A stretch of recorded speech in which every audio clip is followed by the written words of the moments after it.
Let me clarify a bit about what's currently happening with our work on the LuAZ. We've already glued the roof, assembled the luggage rack slats, and both sides have been fully glued, with all the work on them completed.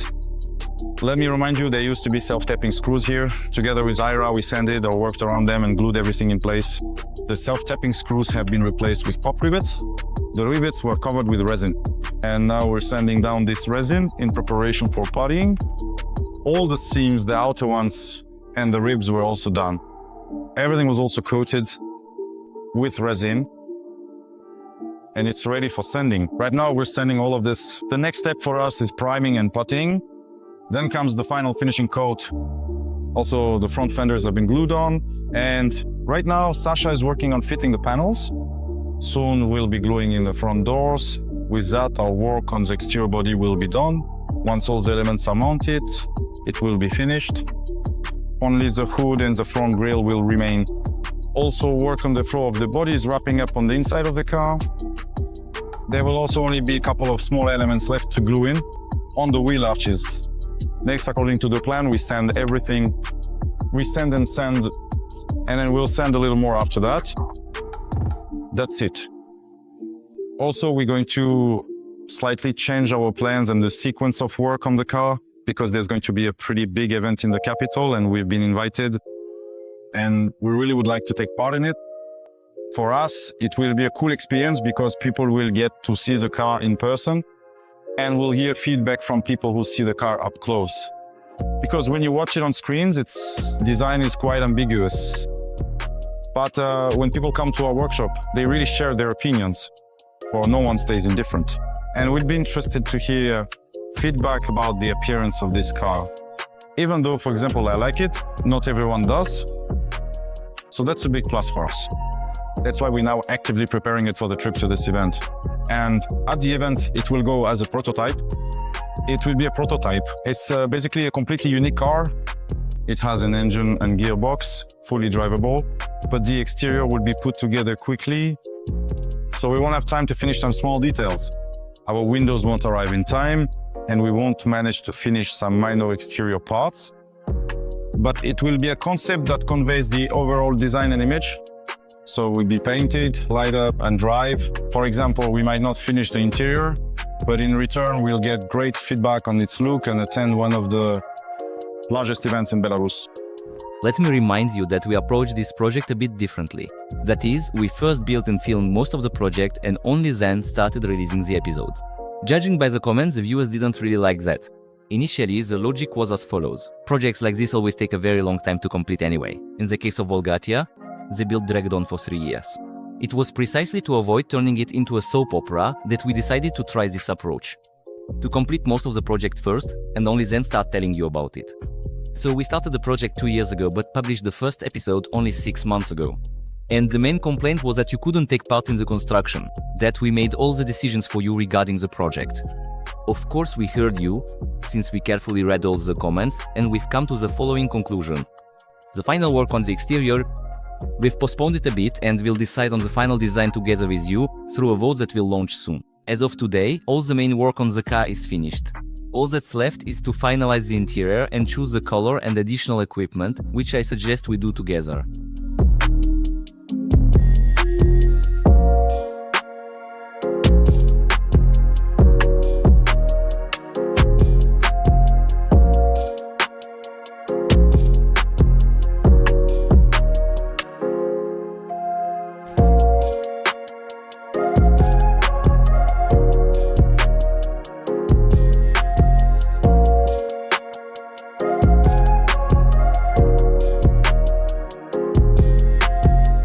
The work is ongoing and it's progressing very quickly. Sanya has already wrapped his can here and now I'm working on the doors. We completely redid the doors because last time we significantly miscalculated and there was absolutely no way to properly fit the glass in. So this time we did it a little bit differently. And on that door, there was a very large gap. So now we cut the door out with no gap at all. Let's carefully position the sheet. We'll precisely cut out the window in the door, and only then will we create the gaps exactly the way we want them to be. And this is just one of many reworks. During the process, we constantly run into various technical limitations, nuances, misunderstandings, and different perspectives on the project. Looking ahead, I'll say that installing the door hinges will take us a full 2 weeks. It would seem like such a simple task. But there's always a but. Still, the process is moving in the right direction. Everything that needs to be redone, we'll redo as many times as necessary. And in the end, we still achieve the result.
We're making progress by leaps and bounds.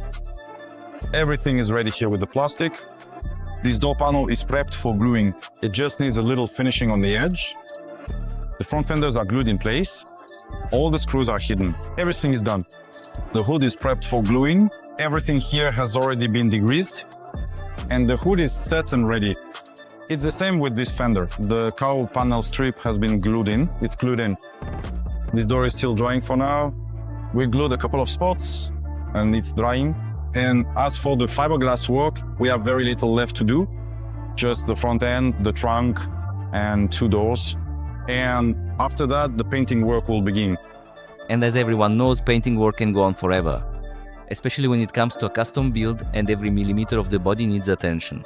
All the openings, joints, gaps, all of that takes a huge amount of time. At this stage, we're doing one of the preliminary assemblies and paint jobs. As I said, we'll choose the final exterior look together with you. In Timur's projects also of these designs, there are a couple of interesting color options. One of them is this dark gray color.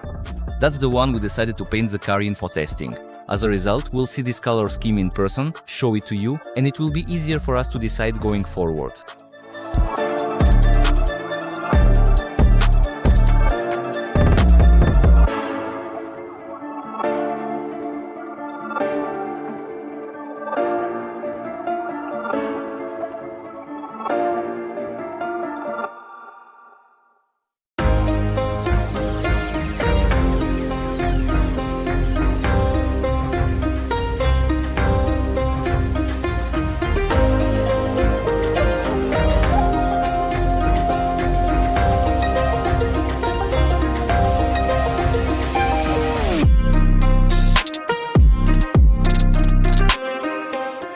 Another interesting element is the rear lights. As a result, they will extend and retract depending on the mode and the task. There will be a separate detailed story about this. But at this stage, we need to make these longitudinal openings into which we'll insert the lights. We'll show the entire manufacturing process in the next episode.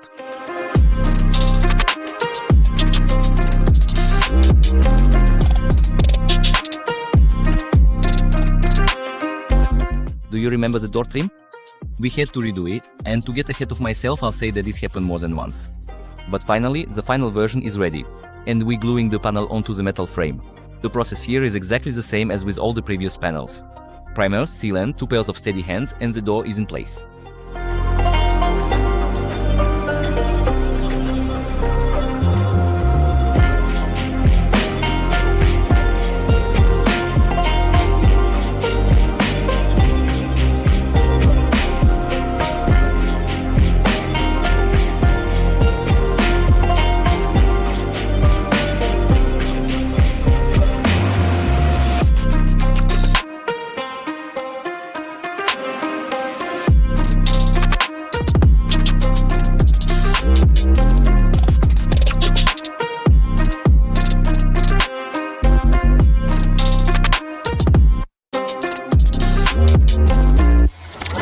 But then came many hours for Andrei, and Kalyadin would fly by after Kalyadin.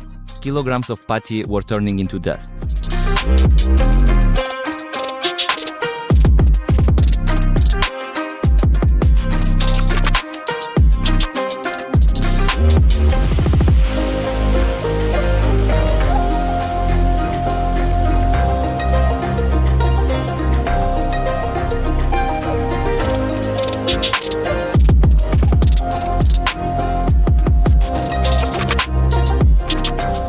And by the end of the week, a small victory.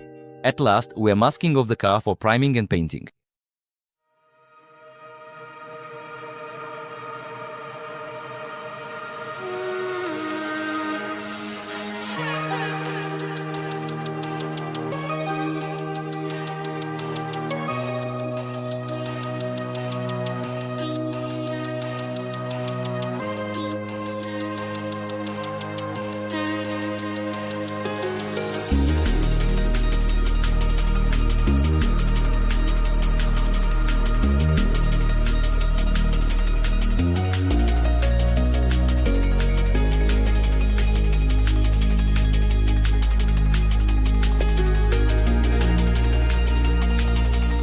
I won't go into too much detail here, since this isn't exactly by the book.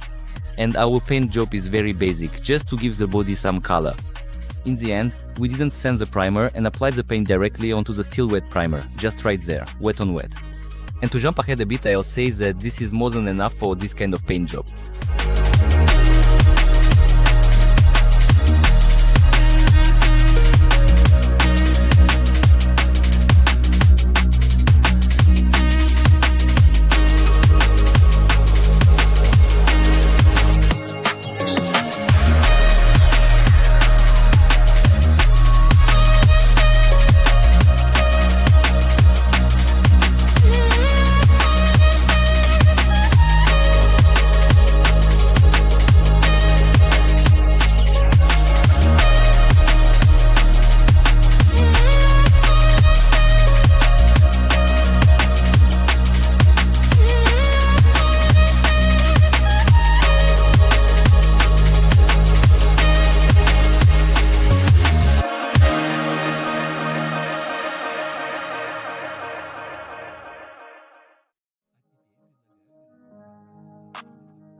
First of all, we just take our new toy. This is a laser scanner. Honestly, ever since we got it, we scan something at every possible opportunity. It really makes life easier and gives you so much more freedom. See for yourself.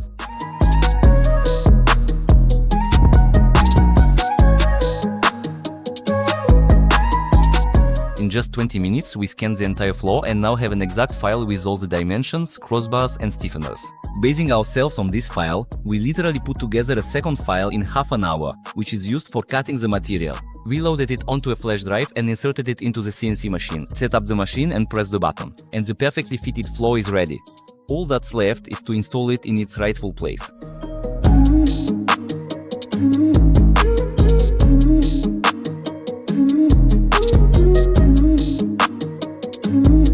To be continued.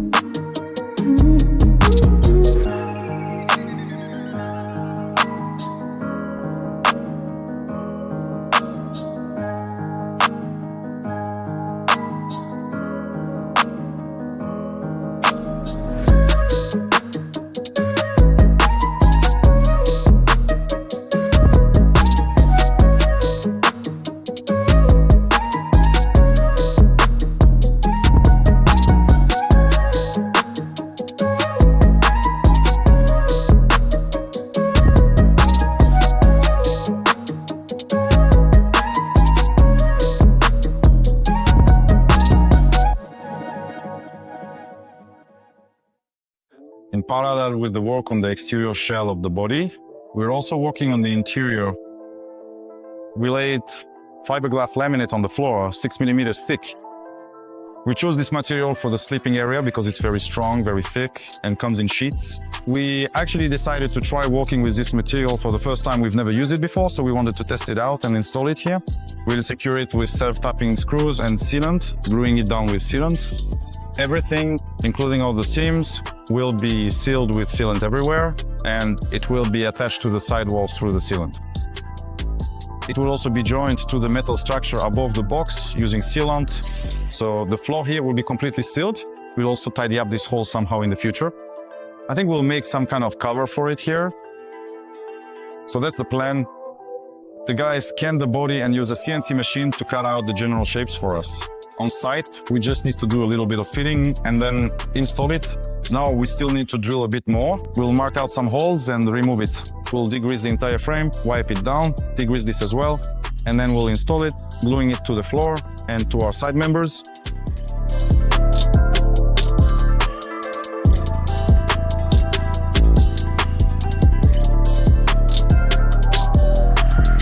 We've prepared the base for gluing the floor, test fitted everything 10 times already, drilled and countersunk holes for the self-tapping screws, even degreased it. And also what we've finished is we've put back the original gearbox cover, so no one can say that there's nothing left from the LuAZ. That's why this is one of the last original LuAZ parts left on the car. I've tucked it here and tucked it there.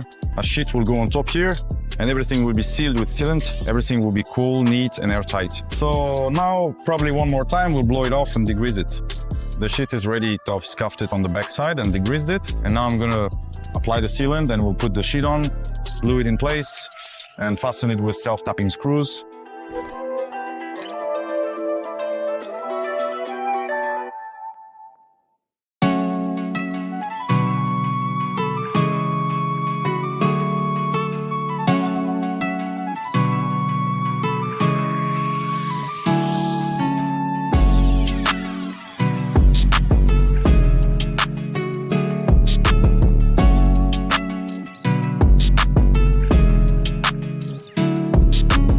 And this is exactly what I was talking about. Just look at how perfectly each sheet fits. It's simply a sight to behold. Now, let's move on to the most exciting part. The project originally featured two types of wheels in the design. These ones and these ones. We didn't argue for long and chose this option. Of course, you can't find wheels like this for sale anywhere. They are the designer's imagination. But the guys at Vol can easily turn any such fantasy into reality. A few words about them. And here is a short segment showing the making of our wheels. And after a couple of weeks, it's finally time for the long-awaited unboxing. One of the very last things to finally arrive, which significantly shapes the overall final exterior look of our car, is the distinctive parade wheels. We're excited to open them up. The visual team helped us with the wheels, and for that we are extremely grateful. Let's unpack them now and take a look. The wheels look exactly like the render. They match perfectly. The guys drew everything for us and made it all. All the specifications are custom made. Everything was made exactly to our wishes and preferences. This will be the parade wheels. We have separate wheels for racing runs. We already have those. But these will be specifically for parades. Tavkov, my respects to you. Ta-da! Here they are. Beautiful black. Their specs are exactly as we measured. They're 17 by 7.5, 5x 115 bolt pattern. As for the offset, honestly, I don't remember, but it's made so that everything fits without spacers and looks as close to the render as possible. These are such beautiful wheels. 17 by 7.5, 5x 115 ET30. I really like them. So for mud and off-roading, we'll keep our 15-inch wheels with aggressive tires. And for city trips, maybe some shows or just regular driving, we'll use these wheels. We'll pick tires for them too, nothing too aggressive. Most likely we'll just get some fairly regular winter tires, but with a slightly more aggressive tread, so it looks cool because appearance isn't the least important thing for us. So now we'll pick out the tires and get them mounted.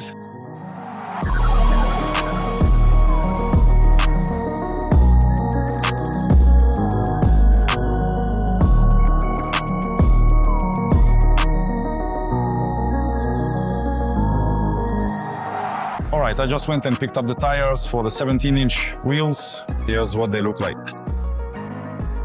Winter tires, 205, 215, 517. These are for our show wheels. There you go. We chose them purely and simply for their striking visual looks, to make them appear a bit meaner and more aggressive. And also so they wouldn't cost a fortune. That's it. Now I'm loading up the tires, loading the wheels and heading to the shop. I don't know yet which machine to use, just whichever one won't scratch our new wheels.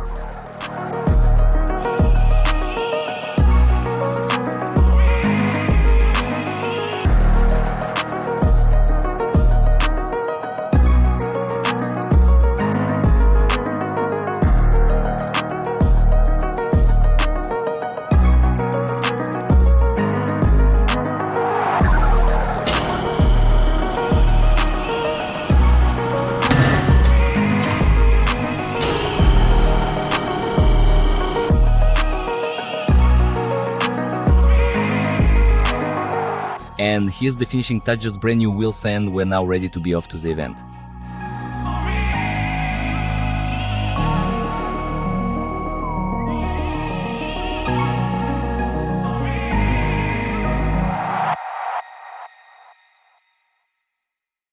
We came back from the exhibition, and I can say that from the exhibition itself, and from the rush to get there, and from this extra round of assembly beforehand, it was kind of a rough draft, but already almost finished. We got exactly what we wanted out of it. We heard people's reactions. People's reactions were positive. The car evokes emotions. There was a Cybertruck parked nearby, a real Cybertruck, and this car stood up more emotions in people than the real Cybertruck. Even though it's huge and it's still a Cybertruck, this is our LuAZ, but it evoked more emotions and attracted the most attention, even though it's still very raw. Speaking of it being raw, during the assembly, we noticed things we hadn't paid attention to before. And this in turn is also useful because now we can change them without too much sacrifice. For example, the doors. It became clear that the hinge design isn't suitable. When I was assembling this order, the metal one, and it seemed like I took everything into account everywhere, the thickness of the fiber, everything, but I still missed something. It still doesn't open properly. If you try to make it open, you end up with a huge gap here. You have to make one. So we're going to change the hinge design. I'm not completely happy with the window proportions. I'd really like a bigger window and to also just lower the waterline a little bit. And the windshield too. We also miscalculated the windshield design a bit, so we'll have to find a solution for that. Other than that, there are just a few minor technical issues left. We've got the technical part. Basically, it's ready. The car drives, starts, moves. It brakes, stops, all the locks engage, everything works. But there are still some little things left. A huge part of the work is the wiring in the car. And then there are some minor things with the exterior. So now, first of all, we will absolutely make sure that the doors are fully open. And then step by step, we will proceed to finish up the remaining parts of the car.